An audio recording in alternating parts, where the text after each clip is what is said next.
उत्तर पूर्व के सुदूर अंचल में पहाड़ी की तलहटी से लगा एक छोटा सा गांव था, निगरी। इस गांव की कुल आबादी 20 घरों की थी, जिसमें कुल जमा 42 लोग रहते थे, जिनमें बच्चे, बूढ़े और जवान सभी शामिल थे। इस गांव की ज़मीन भी बहुत उपजाऊ नहीं थी, मगर ये गांव प्राकृतिक दृश्यों से भरपूर समृद्ध था। और यही वजह थी कि रईसजादे इस गांव में लगभग साल भर घूमने आते रहते थे और उनको ठहरने तथा घुमाने से गांव के नौजवानों को अच्छी आय हो जाती थी, जिससे उनके परिवार का भरण पोषण हो जाता था। गांव में पंचों ने ये व्यवस्था बना रखी थी कि सभी आगंतुकों, मतलब जो घूमने आते थे, वो पंचायत के पास ही रजिस्ट्रेशन कराकर भुगतान करना होता था उनको, और पंचायत एक एक करके सभी परिवारों को उनकी जिम्मेदारी दे देती थी, जिससे मिलने वाला पैसा सभी परिवारों को बराबर बराबर बांटा जाता था। इससे कोई विवाद नहीं होता था। इस गांव की सीमा पर चारों ओर बहुत ही मनोहर दृश्यावली थी और उसे देखने ही पर्यटकों के झुंड आते थे। गांव की कमाई अच्छी हो जाती थी और सभी अच्छी तरह से जीवन यापन कर रहे थे। मगर इस गांव के उत्तरी किनारे के जंगलों में जो खंडर नुमा इमारतें थी, गांव वाले उसे भूतहा खंडर कहते थे और उस ओर बरसों से कोई नहीं जाता था। गांव के बुजुर्ग कहते थे कि जो उस ओर गया वो फिर वापस नहीं आया, ना जाने कहाँ खो जाता था वहाँ जाने वाला। इस डर से गांव वालों ने उस ओर जाना ही बंद कर दिया था। इस खंडहर के बारे में गांव का बच्चा बच्चा जानता था और धीरे धीरे इसके बारे में पर्यटकों को भी पता चलने लगा था। ऐसे में एक दिन उस गांव में दो दोस्त नगेंद्र और हरजीत घूमने आए। दोनों ही शौकिया जासूस करते थे। उन्होंने यहाँ आकर उन खंडरों के बारे में सुना तो वे अपने गाइड दोरजी से बोले कि भाई दोरजी, हमें उन खंडरों के बारे में थोड़ी जानकारी दो।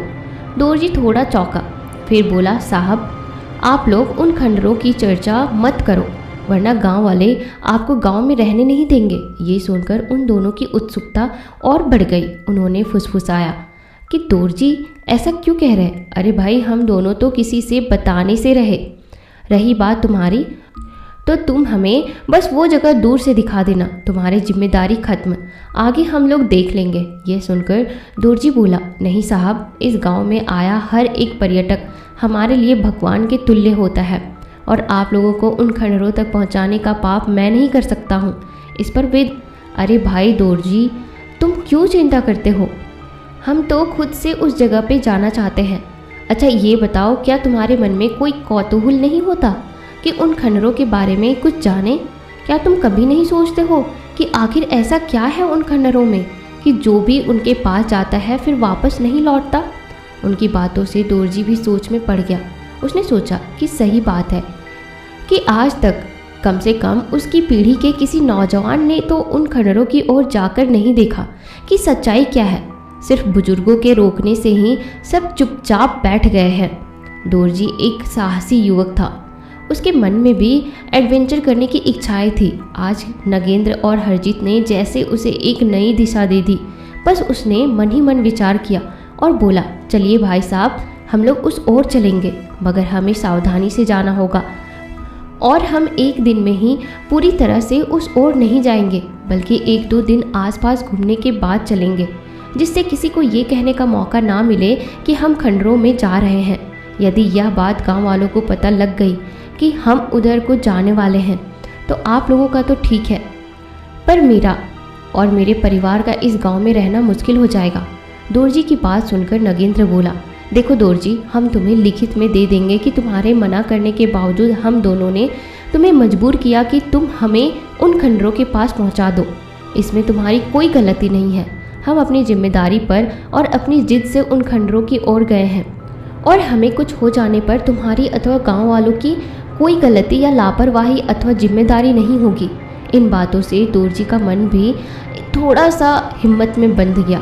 वैसे भी वो खुद कोई डरपोक तो था नहीं, और सच कहा जाए तो वो खुद भी उन खंडरों को एक बार पास से जाकर देखना चाहता था। उसने मन ही मन विचार किया और फिर बोला, ठीक है साहब, मैं तैयार हूँ, मगर मेरे ख्याल से हमें सरपंच जी को व्यक्तिगत रूप से उधर जाने की जानकारी दे देना चाहिए, क्योंकि एक तो वे हमारे गांव के सर्वे सर्वा है और मेरे विचार से वे खुद भी उन खंडरों का रहस्य जानने की मन ही मन इच्छा रखते हैं, मगर समाज के सामने कहते से डरते हैं। दोरजी की बात सुनकर नगेंद्र ने ही कहा, चलो फिर चलते हैं, हम उन्हें सूचित कर दे कि हम कल वहाँ जाना चाहते हैं। वे तीनों सीधे सरपंच जी के घर पहुँचे। सरपंच जी उसी समय पूजा करके उठे थे और प्रसन्न मुद्रा में थे। तीनों ने उनका अभिवादन किया। उन्होंने भी मुस्कुराकर उत्तर दिया और बोले, स्वागत है। हरजीत ने आगे बढ़कर उनसे हाथ मिलाया। फिर नगेंद्र भी आया। उन्होंने उन लोगों को बैठने को कहा और अंदर चाय लाने को आवाज़ लगाई। वे दोनों उनके बैठने के बाद सामने पड़े तख्त पर बैठ गए। नगेंद्र ने ही बात शुरू की और उस स्थान के प्राकृतिक दृश्यों की सराहना करते हुए गांव वालों के व्यवहार की भी तारीफ की। सरपंच जी ने उन लोगों के निवास स्थान की जानकारी ली। फिर बोले, अब बताएं आप लोग मुझसे क्यों मिलने आए हैं। सुनकर हरजीत ने बात शुरू की।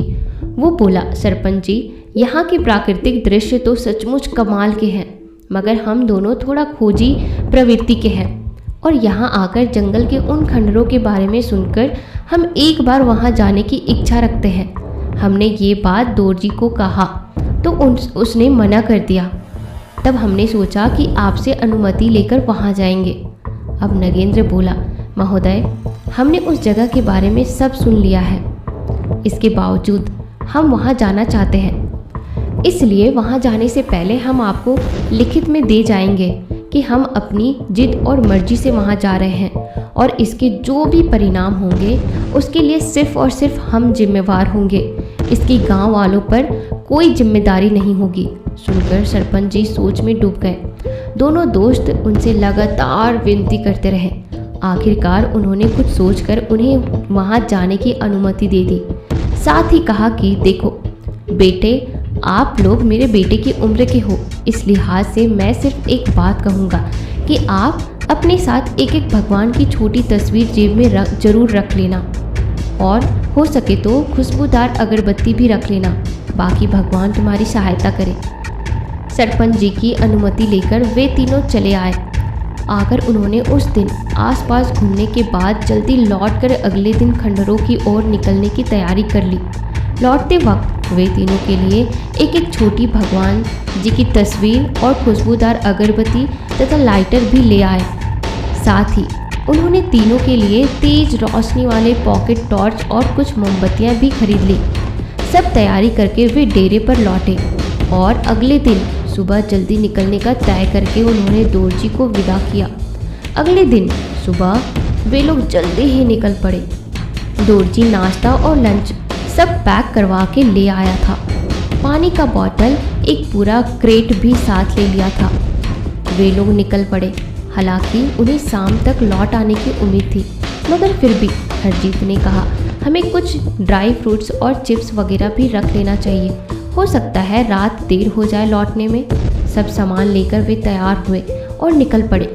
लगभग 2 घंटे में वे जंगल के भीतरी हिस्से में बने उन खंडरों तक पहुंच गए। वे देखने में बाहर से किसी बड़ी हवेली के भग्नावशेष जैसे लगते थे, जिसके आसपास शायद घुड़साल रही होगी, क्योंकि वहाँ खंडर एक नहीं 2 थे, एक मुख्य इमारत और एक अस्तबल जैसी बनावट का खंडर। वहाँ पहुंचकर उन्होंने चाय पी। फिर दोरजी ने बताना शुरू किया कि उसने अपने दादाजी से सुना था कि लगभग 100 साल पहले इस क्षेत्र के जागीरदार की हवेली होती थी और उस हवेली के आखिरी वारिस चौधरी रसिक नारायण जागीरदार थे, जो नाम के अनुरूप ही रसिया थे। सारी जागीर में वो जो भी महिला उन्हें पसंद आ जाती थी, उसे अपनी आगोश में लेकर वासना पूर्ति करना उनका एक प्रिय खेल था और इसमें जिसने भी विरोध किया उसे जान से हाथ धोना पड़ता था। ऐसा ही एक वाकया हुआ था जो इस हवेली के उजड़ने की मुख्य वजह बना था। नगेंद्र और हरजीत मनोयोग से ये सारा किस्सा सुन रहे थे। दोरजी आगे बोला, दादाजी ने बताया था कि एक बार पास के गांव से रसिक नारायण की सवारी गुजर रही थी। उस समय गांव के तत्कालीन सरपंच की बेटी, जो दूर शहर में डॉक्टरी पढ़ रही थी, वो छुट्टियों में घर आई थी। वो लड़की शहर में पली बिंदास लड़की थी। वो गांव की कोई दब्बू किस्म की लाचार औरत नहीं थी। उस दिन वो अपने प्रिय घोड़े पर बैठकर गांव से बाहर सैर को निकली थी। उसने घुड़सवारी के लिए चुस्त कपड़े पहन रखे थे, जिनसे उसका बदन पूरी तरह उजागर हो रहा था। उसी समय चौधरी रसिक नारायण की सवारी भी वहाँ से गुजर रही थी। उसकी नज़र इस लड़की पर पड़ी। बस उसे देखते ही उनका दिल बेकाबू हो उठा। उन्होंने अपने मुसाहिबों को इशारा किया। फिर क्या था, उन लोगों ने, जो संख्या में 6 थे, आनन फानन में लड़की को चारों ओर से घेर लिया। लड़की उनकी इस हरकत पर थोड़ा चौंकी, मगर उसे तुरंत समझ में आ गया था कि उनका इरादा उसे उठाने का है। वो शहर में पली थी, कराटे में ब्लैक बेल्ट थी। इस बात का एहसास उन नामुरादों को सपने में भी नहीं था कि कोई लड़की उनके मजबूत सिकंजे से बचकर निकल सकती है।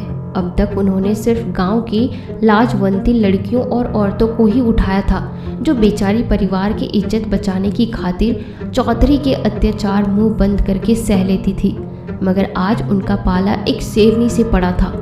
लड़की ने तुरंत घोड़े को रोका और कूदकर पोजीशन ले ली। उन लोगों ने उसे पकड़ने को छलांग लगाई तो उसने फुर्ती से अपने आप को बचाया और पलटवार कर दिया। उसने फौरन से पेस्तर उन पर ताबड़तोड़ कराटे की चापें लगाना शुरू कर दिया तो उन नामर्दों के छक्के छूट गए। ये देखकर चौधरी भी घबरा गया और अपना घोड़ा मोड़कर भाग गया। उस वक्त तो चौधरी ने हार मान ली थी, मगर उसके दिल में उस शेरनी को पाने की चाहत और भी बढ़ गई थी। वो बदला लेने की फिराक में रहने लगा।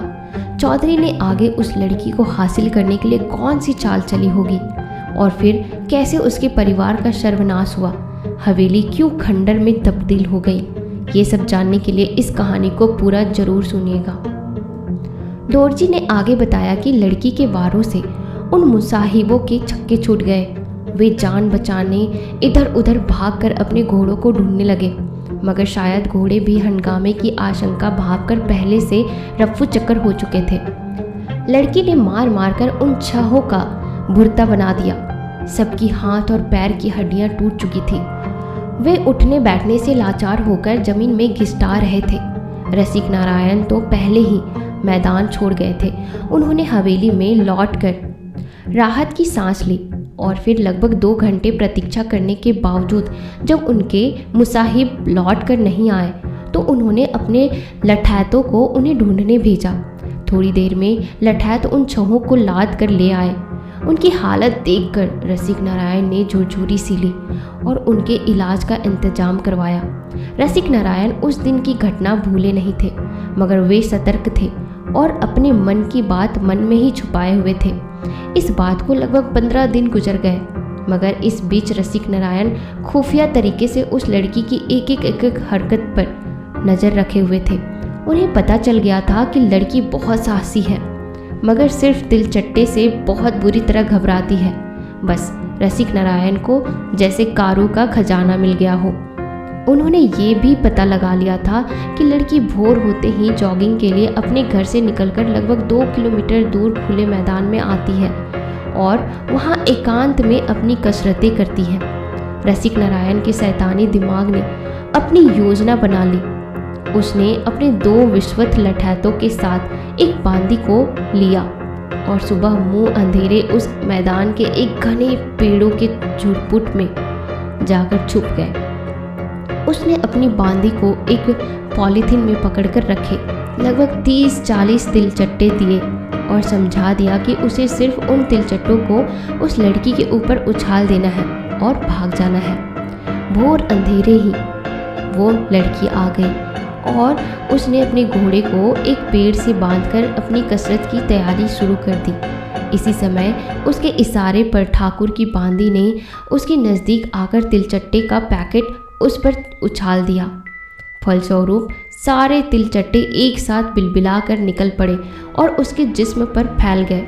लड़की घबरा गई और बचाव हेतु इधर उधर भागने लगी। तभी रसिक नारायण के इशारे पर दोनों लठैतों ने उस पर कंबल डालकर उसे उठा लिया और बांध कर ले गए। रसिक नारायण उसे लेकर अपने रंग महल में पहुंचा और उसे बंधी हालत में ही बेहोशी की दवा सुंघा दी। लड़की को जब होश आया तो वो चारपाई पर मजबूती से बंधी हुई थी। उसने अपने चारों ओर नज़र घुमाकर देखा तो वो समझ गई कि वो रसिक नारायण के चंगुल में फंस चुकी है। उसने आनन फानन में तय कर लिया कि क्या करना है और चुपचाप आंखें बंद कर पड़ी रही। थोड़ी देर में रसिक नारायण नशे में चूर वहाँ आया और उसने आते ही वहाँ उपस्थित लड़कियों को वहाँ से जाने को कह दिया। उनके जाने के बाद वो उसके नज़दीक आया और झुककर उसका मुआयना करने लगा। सहसा लड़की ने आंखें खोल दी और उसको देखकर मुस्कुराई। रसिक नारायण को आंखों पर विश्वास नहीं हुआ तो लड़की आवाज़ में शहद सा घोलते हुए बोली, क्या ठाकुर, ऐसे बंदे बंदे भी कहीं मजे लिए जाते हैं क्या? ठाकुर चौंका, फिर धूर्ता से हंसकर बोला, नहीं नहीं, मैं किसी झांसे में नहीं आने वाला। तुम समझती हो मुझे बेवकूफ़ बनाकर यहाँ से निकल जाओगी? तो लड़की सेक्सी आवाज़ में बोली, अरे नहीं ठाकुर, मैं तो तुम्हारे साथ ऐश करने के सपने देख रही हूँ। ये ठीक है कि उस दिन मैंने तुम्हें गलत समझा था। दरअसल मुझे बाद में तुम्हारी मर्दानगी का पता चला। यहाँ तो घर घर में औरतों के तुम हीरो हो। रसिक नारायण नशे में तो था ही, उस पर अपनी मर्दानगी के कसीदे सुनकर उसका सीना चौड़ा हो गया। वो मूंछों पर हाथ फेरता मुस्कुरा उठा। उसने फिर भी सावधानी बरती और बोला, देखो तुम बात तो सही कह रही हो, मगर मुझे तुम पर भरोसा नहीं हो रहा है। तुम मुझे झांसा देकर निकलना चाहती हो। लड़की हो करके हंस पड़ी, बोली, अरे मेरे भोले बलम, मैं शहर में रहती हूँ, वहाँ हम लोग बहुत ऐश करते हैं। यहाँ जिससे लड़कियाँ शर्माती हैं वो सब कुछ वहाँ आम है। हम अक्सर शाम को क्लबों में जाम पर जाम पीते हैं और सभी तरह से मज़े करते हैं। मैं तो यहाँ आकर उन मज़ों के लिए तरस गई हूँ। आज सही आनंद आएगा। कुछ तो नशे की खुमारी और कुछ लड़की की मदहोश कर देने वाली बातें। ठाकुर तो फुल कर कुप्पा हो गया। लड़की ने लोहा गर्म देखकर अगली चोट की, बोली, ठाकुर, मैं तुमसे ये नहीं कहूँगी कि मुझे पूरी तरह से खोल दो, मगर कम से कम मेरे हाथ तो खोल दो, जिससे मैं अपने हाथों से तुम्हें जाम पेश कर सकूं। अरे जब साकी हाजिर है फिर अपने हाथ से जाम क्यों पीना? ठाकुर अपने होश खो चुका था। उसकी बुद्धि वासना के आगे लुप्त हो चुकी थी और वो सिर्फ कल्पना में ही आनंद सागर में गोते लगा रहा था। उसने सोचा, हाथ खोल देता हूँ, पर पैर तो बंधे ही रहेंगे, भाग नहीं पाएगी ये। ठाकुर ने उसके हाथ खोल दिए। लड़की ने हाथों को रगड़कर सही किया और बोतल तथा ग्लास ठाकुर से लेकर उसे जाम बनाकर पेश किया। ठाकुर तो सपने में भी उसके ऐसे व्यवहार की कल्पना नहीं कर सकता था। उसका दिल बिल्लियों सा उछलने लगा। उसने लड़की का हाथ पकड़ना चाहा, मगर लड़की अदा से अपना हाथ छुड़ा लिया। 2-3 पैक पीकर पहले से ही टुल ठाकुर लुढ़क गया तो लड़की ने सावधानी से अपने बचे बंधन खोले। उठकर खड़ी हुई, थोड़ा चल फिर कर उसने शरीर को स्थिर किया और ठाकुर को हिलाकर देखा। वो तो पूरे तरीके से नशे में धुत था और पलट गया। लड़की ने कसकर 2 लात ठाकुर को जमाई तो वो कुल बुलाकर फिर सो गया। लड़की ने कमरे में नज़र दौड़ाई तो उसे वहाँ बंदूक और गोली बारूद का स्टोर दिखाई दे गया। उसने वहाँ जाकर बारूद की पेटियों के बीच सुतली की लड़ियाँ बिछा डाली। फिर उसने जिस रस्सी से उसे बांधा गया था उसी रस्सी से ठाकुर रसिक नारायण को कसकर पलंग से बांध दिया। ठाकुर थोड़ा कुलमुलाया तो उसने चादर फाड़कर उसके मुंह में भर दिया। उसने सब तैयारी करके ठाकुर की जेबें टटोली और माचिस निकालकर सुतली के बंडल्स में इस तरह आग लगा दी कि लपटें ना निकले, बल्कि वे सिर्फ सुलगती रहे। इतना सब करके उसने दरवाज़ा खोलकर बाहर खड़े पहरेदार से कहा कि वो ठाकुर साहब के लिए शराब और कुछ नॉनवेज गर्मा गर्म तैयार करवा कर ले आए। पहरेदार हिचकिचाए तो वो बोली, जाते हो या ठाकुर साहब को बोल दो। वो बेचारा तुरंत चला गया। लड़की ने कमरे का दरवाज़ा बाहर से बंद कर दिया और धीरे से मुख्य द्वार पर पहुंची। वहाँ के दोनों पहरेदार नशे में धूत पड़े थे, क्योंकि वो जानते थे कि आज ठाकुर साहब शाम से पहले बाहर नहीं निकलेंगे। बस लड़की ने बाहर निकलकर उन दोनों पहरेदारों को उनकी ही कक्ष में बाहर से दरवाज़ा लगाकर बंद कर दिया और मुख्य द्वार को भी बाहर से बंद करके वहाँ से भाग निकली। अभी वो थोड़ी ही दूर पहुँची थी कि एक भयानक विस्फोट की आवाज़ उसके कानों में पड़ी।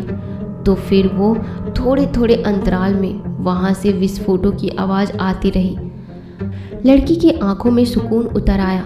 वो वहाँ से किसी तरह मुख्य सड़क तक आकर अपने घर पहुँच गई। इधर ठाकुर रसिक नारायण का रंग महल पूरी तरह जलकर खंडर बन गया था और साथ ही उसमें जल मर पड़े थे ठाकुर और उसके सहायक कर्मचारी।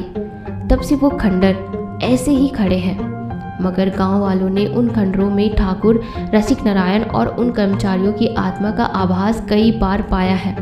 इसीलिए गांव वाले उस ओर नहीं जाते, क्योंकि जो भी उधर गया वो फिर जिंदा नहीं लौटा।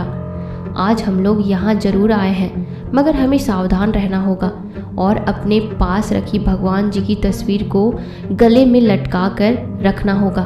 सरपंच जी ने खुशबूदार अगरबत्ती भी लाने को कहा था। हमें कोशिश करना होगा कि अगरबत्ती लगातार जलती रहे।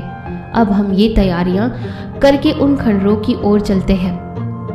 नगेंद्र, हरजीत और दोरजी जब खंडरों में गए तो उनके साथ क्या हुआ? क्या उनका भी हाल अन्य लोगों की तरह हुआ, अथवा वे कोई विशेष रहस्य भेदन कर पाए? यह जानने के लिए आप इस कहानी को पूरा अंत तक जरूर सुनिएगा। सारी कहानी सुनने के बाद नगेंद्र ने सवाल किया, सरपंच जी की लड़की का क्या हुआ? तो दोरजी बोला, उसे लेकर उसका पूरा परिवार भूमिगत हो गया, क्योंकि उन्हें डर था कि रसिक नारायण के परिवार वाले उनसे बदला अवश्य लेंगे। हालांकि दादाजी ने इसके आगे कुछ नहीं बताया था, बस इतना बोले थे कि उन खंडरों में रसिक नारायण और उसके कर्मचारियों की आत्मा रहती है और गांव के पुराने लोगों ने कुछ ऐसा ही अनुभव करके उस और किसी के भी जाने आने पर उसे और उसके परिवार को गांव से निष्कासित करने का आदेश अस्थायी रूप से लागू करवा दिया है। पूरी कहानी सुनाकर दोरजी रुका। फिर उसने उन दोनों से पूछा कि क्या अब भी आप लोग इन खंडरों के अंदर जाना पसंद करेंगे, क्योंकि यहाँ के हालात देखकर तो यही लगता है कि ये जगह सचमुच भूतिया ही है। नगेंद्र ने हरजीत की ओर प्रश्नवाचक निगाहों से देखा तो हरजीत ने दृढ़ता से हामी भरी। बोला, हाँ भाई, जब इधर तक आ ही गए हैं तो एक बार देख ही लेते हैं। नगेंद्र ने भी हामी भर दी। आखिर तय हुआ कि वे लोग खंडरों में प्रवेश करेंगे। हरजीत ने घड़ी देखी, दोपहर के 1:30 बज रहे थे। दोरजी बोला, मेरे विचार से लंच टाइम हो ही रही है, तो क्या हम लंच करके ही चले? सुनकर बाकी दोनों ने सहमति दे दी। उन्होंने अपने अपने पैकेट खोलकर लंच किया। पानी पीने के बाद नगेंद्र ने एक एक चाय भी पी लेने का प्रस्ताव रखा, तो दोरजी ने थर्मस से 3 कपों में चाय ली। चाय पीकर सब लोग चलने को तैयार हुए। उन्होंने सरपंच जी के कहे अनुसार अपने पास भगवान की तस्वीर गले में लटका ली। टॉर्च, मोमबत्ती, लाइटर और खुशबूदार अगरबत्ती भी रख ली। सारी तैयारी करके वे खंडरों की ओर चले। पहले वाले खंडर के पास पहुंचकर उन्होंने एक दूसरे को देखा। आंखों से इशारे हुए और वे भगवान का नाम लेकर उसके अंदर प्रवेश कर गए। अंदर घुसते ही उन्हें चमगादड़ों की बीट, कबूतरों के पंख और अनेक प्रकार की हड्डियां चारों ओर बिखरी दिखाई दी। वे समझ गए कि यहाँ जंगली जानवरों का अड्डा बन गया है। वे नाक में रुमाल रखकर आगे बढ़े। खंडर में बहुत सारे कमरे बने हुए थे, सभी बहुत बुरी हालत में थे। फिर वे थोड़ा आगे बढ़े तो एक हॉल दिखाई दिया, जो शायद नाच घर था। उसके अंदर जाने पर उन्हें आश्चर्यजनक रूप से एहसास हुआ कि उसका शायद अभी भी उपयोग होता है, क्योंकि वो शायद ऐसा लग रहा था कि बहुत ज़्यादा साफ सुथरा है। उन्होंने फिर ध्यान से उस हॉल का मुआयना करना शुरू किया तो देखा कि शराब की खाली बोतलें और जो दूसरी चीज़ दिखाई दी वो थी जानवरों की अध चबाई हुई हड्डियाँ। उन्हें देखकर ऐसा लग रहा था कि वे ज़्यादा पुरानी नहीं है, क्योंकि उनमें कहीं कहीं कच्चा सड़ा हुआ मांस अभी भी लगा हुआ था, जिससे उठने वाली विकट बदबू से उस जगह पर खड़े रहना बहुत मुश्किल हो रहा था। उन्होंने वहाँ से निकलने की सोची। वे पलटे और बाहर को चले, मगर ये क्या, उन्होंने महसूस किया कि वे बाहर की बजाय हवेली के अंदर ही घुसते जा रहे हैं। वे वहाँ से लौटकर वापस हॉल में आए और उन्होंने हॉल का दोबारा मुआयना किया तो पाया कि उसके चारों ओर एक से लगने वाले दरवाजे बने थे और ये समझ पाना कठिन था कि वे किस द्वार से आए थे। वे लोग चकरा गए। पुराने ज़माने में सुरक्षा की दृष्टि से हवेलियों में ऐसी भूल भुलैया बनाने का चलन था। उनमें फंसकर दुश्मन आखिर हार कर आत्मसमर्पण कर देता था। उन लोगों ने बहुत सारे दरवाजे ट्राई किए मगर सफलता नहीं मिली। इधर बदबू से उनका सर फटने लगा था। तभी दोरजी को ध्यान आया कि वे लोग खुशबूदार अगरबत्ती भी लाए हैं। उसने अपने पास की पॉकेट में से कुछ तीलियां निकालकर जलाई। थोड़ी देर में वातावरण महक उठा। तब उनकी जान में जान आई। उन्होंने एक जगह को थोड़ा साफ किया और बैठ गए। इधर समय तेजी से गुजर रहा था। शाम उतरने लगी थी और फिर ये जगह तो घने जंगल में थी, सो हॉल में तेजी से अंधेरा फैलने लगा। दोरजी ने ही पहल की और अपने पास से एक मोमबत्ती निकालकर जला दी। अंधेरा कुछ कम हुआ। तब उन दोनों ने भी अपनी अपनी मोमबत्तियां जला ली। हॉल में मटमैला सा उजाला भर गया। अगरबत्ती की वजह से बदबू का एहसास भी कम हुआ था। उन तीनों ने फिर एक बार कोशिश करने की सोची और उठकर एक दरवाजे की ओर बढ़े, मगर वो भी गलत निकला। हाँ, इस दरवाजे के पार होते ही ये दरवाज़ा स्वयं बंद हो गया, जबकि इसके पहले जिस जिस दरवाजे से वो गए थे वो बंद नहीं हुए थे। तीनों चौंक पड़े। नगेंद्र ने घड़ी देखी। शाम खत्म होकर रात उतरने लगी थी। उनके दरवाजे के पार पहुंचने के बाद और दरवाज़ा बंद हो जाने के बाद अचानक एक करुण सी आवाज़ उस गलियारे में उभरने लगा। ऐसा लगता था कि कोई धीरे धीरे सिसक रहा हो। आवाज़ किसी महिला की थी। उन तीनों ने आंखों ही आंखों में बातें की और अपनी अपनी भगवान जी वाली तस्वीरों को सामने की ओर उठाया तथा आवाज़ की दिशा में बढ़े। अचानक आवाज़ बंद हो गई। उन्होंने आगे बढ़ना जारी रखा। थोड़ा आगे जाने पर उनके हाथों की मोमबत्तियां बुझ गई। वे थोड़ा घबराए, मगर हरजीत ने तुरंत जेब से टॉर्च निकाली और उसे जला लिया तो सीमित दायरे में उजाला फैल गया। उजाला होते ही रोने की आवाज़ थम गई। फिर अचानक एक गूंजती सी आवाज़ महिला कंठ में आई, आप लोग हमारी मदद करें, हम यहाँ बरसों से कैद हैं, हम आपको कोई नुकसान नहीं पहुँचाएंगे। सुनकर तीनों चौंक गए। नगेंद्र ने हिम्मत करके पूछा, आप कौन हो, किसने आपको कैद किया है और आपके साथ कौन कौन है? इन सवालों से थोड़ा चुप्पी छा गई। अब की बार एक पुरुष कंठ में जवाब दिया। आवाज़ आई, आप लोग हमें नहीं पहचान सकोगे क्योंकि हम यहाँ पिछले 50 वर्षों से कैद हैं, जबकि आप लोग तो 20-25 वर्ष के नौजवान हैं।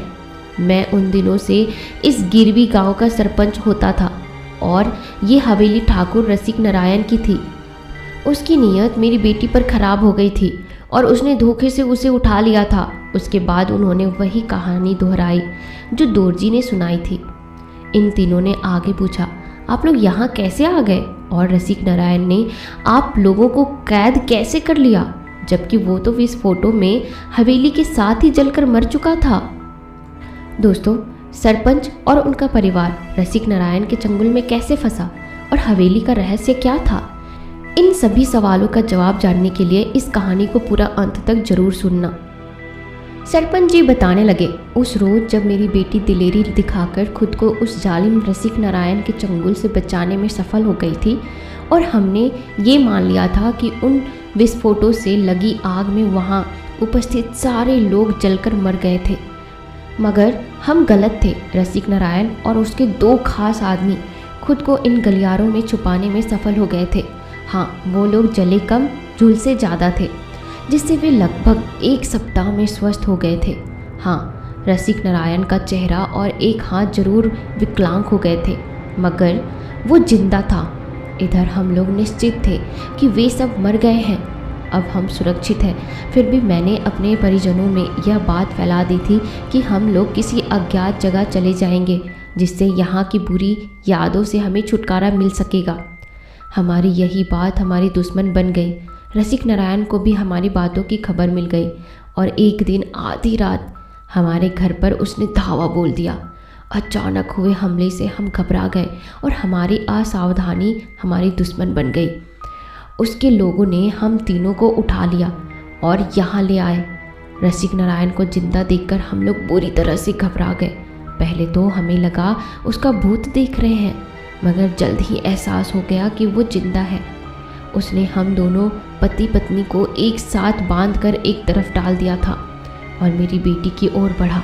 मेरी बेटी तब तक सदमे से उभर चुकी थी। वो मुकाबले के लिए तैयार हो गई थी। रसिक नारायण कुटिल मुस्कान के साथ उसकी ओर बढ़ा, मगर उसकी आक्रामक मुद्रा देखकर सहम कर पीछे हट गया। उसके बाद उसने पलक झपकते ही बिना कुछ बोले मुझ पर और मेरी पत्नी पर छुरे से वार करके हमारे गले काट दिए। उसी पल हमारी मौत हो गई। हमें चिखने तक का मौका नहीं मिला। बेटी घबरा गई और हमारी ओर दौड़ी तो उसने उसी छुरे से उसे भी मौत के घाट उतार दिया। हालांकि हम तीनों मर चुके थे, मगर वो जालिम नहीं जानता था कि वासना में अंधा होकर वो गलती से हमारे साथ ही एक ऐसी सुरंग में आ गया है जो सिर्फ बाहर से खुल सकती थी, अंदर से उसे खोलना संभव ही नहीं था। उन लोगों ने बहुत कोशिश की मगर सफलता नहीं मिली। आखिर 2 दिन बाद हमारे मृत शरीरों की सड़न से उत्पन्न जहरीली गैसों से उन लोगों का भी दम घुट गया और वे भी यहीं मर गए। तब से आज तक हम लोग यहीं फंसे पड़े हैं। 4-5 दिन बाद रसिक नारायण के आदमियों ने उसे ढूंढना शुरू किया और एक एक दरवाजे को देखते हुए वे यहाँ आए। वे जानते थे कि यह गलियारा अंदर से नहीं खुल सकता, इसलिए वे बाहर कुछ लोगों को छोड़कर आए थे ताकि वे दरवाजे को पकड़े रहे जब तक ये ना लौटे। उन लोगों ने रसिक नारायण और उसके आदमियों की लाशों को उठाया और चले गए। हमारी ओर उन्होंने ध्यान तक नहीं दिया। हम यहीं फंसे रहे। हमारा उद्धार तभी संभव है जब हमारे अवशेषों को ले जाकर उनका अंतिम संस्कार किया जाए। नगेंद्र बोला, हम आपके अंतिम संस्कार की व्यवस्था तो कर सकते हैं, मगर सवाल ये है, जैसे कि आपने बताया कि ये दरवाज़ा भीतर से खुल नहीं सकता है, तो हम बाहर कैसे निकलेंगे? इस पर आवाज़ आई, आप लोग यदि हमारी मदद करना स्वीकार कर लोगे तो हम ये दरवाज़ा खोल सकते हैं। हरजीत बोला, कैसे? तो आवाज़ ने जवाब दिया, हम तो अशरीरी लोग हैं, इसलिए हम कहीं भी आ जा सकते हैं। हम में से कोई एक बाहर जाकर दरवाज़ा खोल देगा और 2 लोग आपकी हरकतों पर नज़र रखेंगे। यदि आपने हमसे दगाबाजी की तो हम तुरंत आपको यहीं बंद कर देंगे। हमें शहरी लोगों पर बिल्कुल भरोसा नहीं रहा है। दोरजी ने दोनों हाथ जोड़कर घुटनों के बल बैठकर कहा, सरपंच जी, मैं तो इसी गांव का हूँ, आप मुझ पर विश्वास कर सकते हो। मैं हम सबकी ओर से वचन देता हूँ कि हम बिल्कुल वैसे ही करेंगे जैसा आपने बताया। बस हमें यहाँ से निकाल दीजिए प्लीज़। ये सुनकर सरपंच जी की आवाज़ आई, तुम स्थानीय हो, देखकर ही मैंने तुम पर भरोसा जताया है। अब ध्यान से सुनो, यहाँ पर हमारी हड्डियों के अवशेष बिखरे हुए हैं। उन्हें 3 अलग अलग पैकेटों में इकट्ठा करना है। फिर गांव के बाहर वाली नदी के तट पर 3 चिताएं सजाकर हमारा विधिवत अग्नि संस्कार करके राख को नदी में बहाना है। इसमें अगर थोड़ी सी भी भूल हुई तो आप लोगों के लिए भारी पड़ेगा, क्योंकि हम हर पल तुम लोगों पर नज़र रखते रहेंगे। तीनों ने संवेद स्वर में कहा, आप निश्चित रहें, हम कोई गलती नहीं करेंगे। अब आवाज़ बोली, आप लोग अपनी टॉर्च जला लो, मगर मोमबत्ती मत जलाना। उन्होंने तीनों टॉर्च जला ली। गलियारे में काफ़ी उजाला फैल गया। तीनों ने मिलकर ढूंढना शुरू किया और जिन पैकेटों में भोजन इत्यादि लाए थे उन्हें खाली करके उनमें वहाँ बिखरे हुए अवशेषों को भरना शुरू किया। पैकेट भरते हुए ही नगेंद्र ने सवाल किया, जब आप लोग यहाँ गलियारे में पड़े हैं तो बाहर किसने आतंक मचा रखा है? क्योंकि हमने सुना है जो भी यहाँ आया फिर वापस नहीं लौटा। ना ही उसकी लाश का पता चला और ना ही कुछ और। ऐसा क्यों? इस पर जवाब मिला, ऐसी घटनाएं यहाँ बरसों पूर्व हुई थी।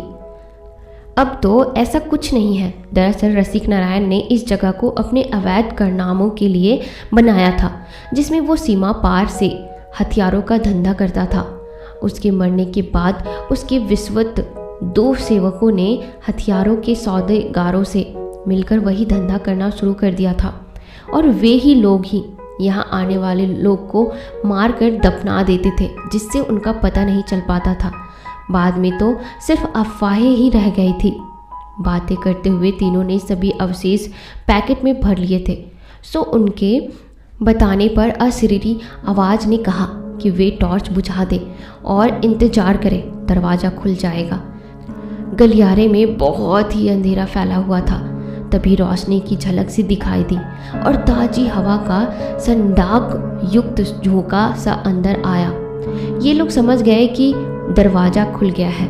वे पैकेटों को लेकर बाहर आ गए। अब तीनों ने विचार किया कि अभी तो रात काफ़ी बाकी है, इसलिए अभी ही नदी किनारे चलकर इनका अंतिम संस्कार किया जाए।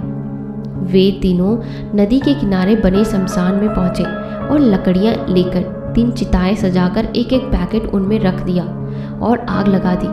लगभग 3 घंटे बाद जब आग शांत हुई तो राख को एकत्रित करके उन्होंने नदी में बहा दिया। राख पानी में घुलते ही उन्होंने नदी के ऊपर एक पुरुष और 2 महिलाओं की छाया उभरती हुई महसूस की। वे विदाई सूचक हाथ हिला रहे थे। उन तीनों ने भी हाथ हिलाकर उन्हें विदाई दी और वापस गांव की ओर चले। उनके गांव पहुंचने तक बहुत वो थक चुके थे। वे तीनों नगेंद्र के घर पहुंचे और हाथ मुंह धोकर सो गए। जब नींद खुली तो दोपहर हो चुकी थी। उन्होंने उठकर चाय पी, फिर दोरजी को भेजकर खाना बुलवाया और खाना खाकर वे सरपंच जी के घर पहुंचे। सरपंच जी उसी समय भोजन करके उठे थे। उन्होंने उनको सब हाल बताया और ये भी बताया कि अब उन खंडरों में जाने में कोई भय नहीं है। सरपंच जी ने उनका आभार जताया और बोले अब हम लोग उस क्षेत्र को भी पर्यटकों के लिए खोल सकते हैं। इस प्रकार भूतिया खंडर की कहानी समाप्त होती है। तो दोस्तों, कैसी लगी आपको यह कहानी? कमेंट सेक्शन में ज़रूर बताइएगा।